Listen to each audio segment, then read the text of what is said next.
मित्रांनो, ही आहे Pulsar NS125. आपण बघू शकता, मी याची टँक वगैरे ओपन केलेली आहे.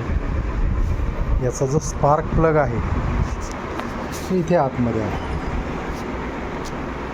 कदाचित तुम्हाला व्हिडिओमध्ये दिसतंय का पहा.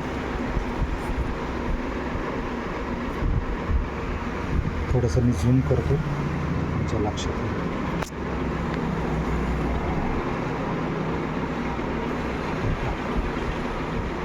स्पार्क प्लग कॅप आपल्याला दिसत असेल आणि याच्या बाहेरून चासीचा पाईप आहे.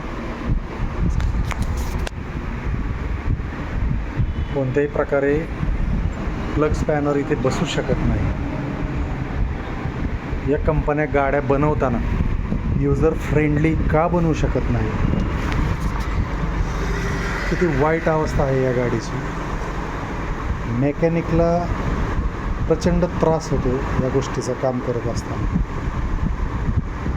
त्यामुळे कस्टमर्सनी सुद्धा अशा गाड्या घेताना आपल्याला पुन्हा रिपेअरिंगच्या वेळी त्रास होणार नाही याची काळजी घेऊनच गाड्या निवडाव्या. धन्यवाद.